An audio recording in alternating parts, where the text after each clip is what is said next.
ኢኮኖሚክ ማኔጅመንት ቲም የምንለው ገንዘብ ሚኒስቴር፣ ብሔራዊ ባንክ፣ ፕላኒንግ ሌሎች ተቋማት ያሉ የስራ ኃላፊዎች ወጣት ልጆች በጋራ የሚሰሩበት ፕላትፎርም አለ። ይሄ ፕላትፎርም እያደገ መጥቶ ዛሬ ላውንች የተደረገው ሪፖርት የዛ የስራ ውጤት ነው ማለት ነው። መጀመሪያው ነገር በጣም አናሊቲካል የሆነ ትልቅ መረጃ ያለው የኢትዮጵያ የማክሮ ማሻሻያ ምን ይዞ መጣ የሚለውን በየትኛውም ዓለም አቀፍ ተቋም ደረጃ የሚዘጋጅ ሪፖርት ሆኖ የተዘጋጀ ነው እና በጣም ትልቅ ነገር ነው።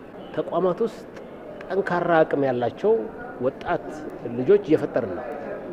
እነዚህ ልጆች ያው ነገኛን የሚተኩ ነው የሚሆኑት። የኢትዮጵያን ኢኮኖሚ በአገቡ መምራት የሚችሉ ነው የሚሆኑት። አንዱ ነው። ሁለተኛው እንደ ገንዘብ ሚኒስቴር፣ ብሔራዊ ባንክ ያሉ ተቋማት የቆዩ ናቸው። በ1900 ነው ሚኒስቴር መስሪያ ቤት የተቋቋመው። ታውቃላችሁ፣ ከመጀመሪያዎቹ መስሪያ ቤቶች አንዱ ነው ገንዘብ ሚኒስቴር። ግን ዓለም በደረሰበት ደረጃ እነዚህን ተቋማት ለማድረስና ጠንካራ የተቋም አቅም እንዲኖራቸው ለማድረግ ጊዜ ፈጅቶብናል። ወደ ኋላ ተመልሰ የተቋማቱን ታሪክን በምታይበት ጊዜ እነዚህ ተቋማት እንደዚህ ጊዜ የፖሊሲ ነጻነት ኖረዋቸው ክቡር ጠቅላይ ሚኒስትሩ አንድ ያላቸው በጣም የሚገርም ያው ብዙ ነገር አላቸው። አንዱ ሁሉ የሚገርመኝ ለተቋማትና ለአመራር የሚሰጡት ኢምፓወርመንት የኃላፊነት የሚሰጡበት ልክ ነው። እነዚህ ተቋማት በነጻነት እንዲመሩ፣ ሀሳብ እንዲያመነጩ፣ ሀሳቡን ወደ ስራ እንዲተገብሩ ትልቅ እድል የሚሰጡት።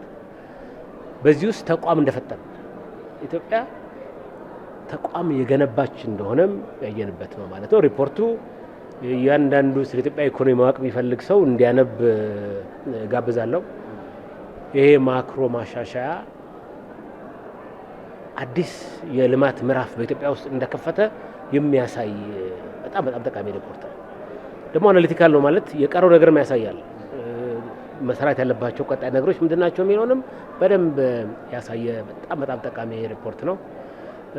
ያው ሀገር በቀል ነው ሪፎርማችን።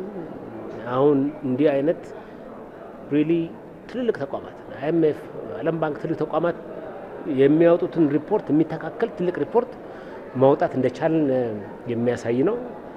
በተፈጠረው አቅም በጣም ደስ ብሎኛል። ተቋማት ኃላፊነት አለባቸው። ለምሳሌ የብሔራዊ ባንክ ሚና የተሰጠው ሚና ሌላ ነው፣ የገንዘብ ሚኒስቴር ሚና ሌላ ነው።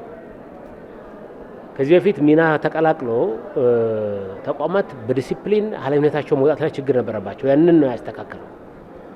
አሁን የበጀት ስርዓታችንን ብሔራዊ ባንክ የጓሮ እርሻ ሆኖ ዝም ብለህ የምትለቅምበት እንዳይሆን አድርገን አስተካክለነዋል። የ2 ዓመት ሞላን። 5 ሳንቲም 1 ብር ብሔራዊ ባንክ ለገንዘብ ሚኒስቴር አላበደረም። ይሄ በጣም ትልቅ እንግዲህ ለብዙ 10 ዓመታት እንዲህ ቆይተህ ስታቆም እንዴት ከባድ እንደሆነ አስበው። ያለው ሪሶርስ ደግሞ በአግባቡ መምራት ላይ ገንዘብ ሚኒስቴር ትልቅ ስራ እየተጫወተ ነው ያለው።